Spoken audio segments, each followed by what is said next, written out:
It's 2020. 3 weeks into January in 2020, but what difference does January 24th make from January 1st? Nothing at all. It's still 2020, which means my New Year's resolution is still a thing. I wanted to make a video diary documenting all of the new movies I saw in the year 2020, whether in theaters or at home. I wanted to make a little review talking about what I liked about my movies. I have no film criticism background. This is literally just me having something consistent to film and something of a suitable length to edit and to learn how to use my editing software. And I'm super stoked to get started. Thank you for joining me on this journey. On January 1st, I saw Greta Gerwig's 2019 adaptation of Little Women. Welcome to my year in movies. This is talking to myself. So I kicked off my new year the best way I knew how, going to the movies and making bread. Not at the same time. Movie theaters haven't reached that level of luxury yet. But this was a film I fully intended on seeing with family over Christmas, but it just didn't pan out. We saw Star Wars instead, and we saw Cats. Did we see Cats? But when I came back by myself, I'm, on my own again. I went to go see Little Women, and maybe it was because I was by myself, but I cried for the entire runtime. So I kind of liked it, which I didn't expect to like and to be as affected by it as I was, because up until watching the movie, I had written off the book as being very dumb and provincial, so I never read it. But this film just worked for me, and there were so many things about it that just worked. I hadn't read the book, so I had no idea what Gerwig was doing differently. For all I knew, this was a true adaptation of the book.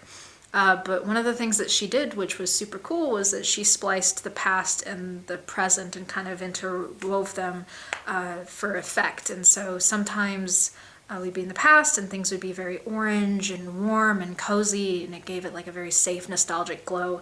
And then we'd skip ahead to the present where things were more austere and harsh in a very cool lighting. And so the present and the present struggles were much more prominent as a result. This was a change that was critiqued a lot, which was interesting to me. People thought it was confusing, and maybe it was because I knew about this change ahead of time, but I had no problems watching the movie and understanding what was happening.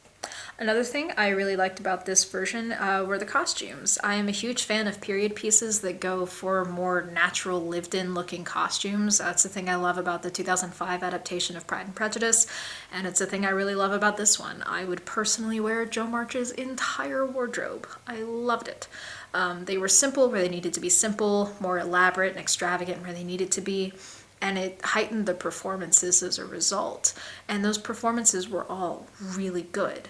Saoirse Ronan obviously kind of carries the film as Jo. Jo's a very prominent figure in the story, and she just kills it. She knocks it out of the park. My favorite moment from her performance is probably when she's in the attic of her house and she gives like the impassioned speech that we hear in the trailer, because there's something so potent and heartbreaking with the way she says, "I'm so lonely."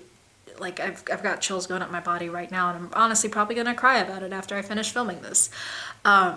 It's just so good, and I've loved Saoirse Ronan for a long time. I especially like her work in Grand Budapest Hotel and in Brooklyn. She's so good, and I'm so excited she got nominated for it. I think that's awesome. Another performance I really liked was Laura Dern as Marmee, even though I think Marmee's a really dumb name for a mother, but it's different, it's cool, I can deal with it.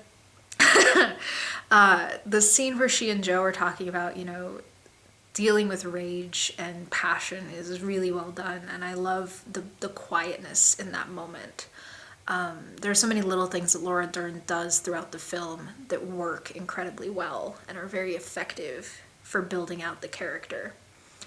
I also really liked Timothée Chalamet, which I did not expect to. I am very ambivalent towards Timothée Chalamet. I've never had like a strong desire to watch him in things, even though I know he's fully capable of doing a great job. He's not my cup of tea, and I really liked his performance as Laurie. I don't know if he and Saoirse have like a different dynamic in Lady Bird. I think they do. And I think that helps too, is the audience has previous exposure to them interacting together. And I really liked his performance. He was good. His voice is also way deeper than I expected. But beyond the performances, the production, and the writing, what impacted me most about this film were the messages about generosity and persistence and passion and love. There was a lot of discourse when the movie came out to make sure people went to go see it by pointing out, this is a film about wanting to be taken seriously as an artist. This is a film about wanting to perfect your craft. It's a film about dealing with feelings of inadequacy when your peers have so much more than you. And I tend to agree that those are universal messages that everyone can benefit from hearing. The themes of endurance in the face of tragedy, in the face of adversity, and showing kindness, it was so potent.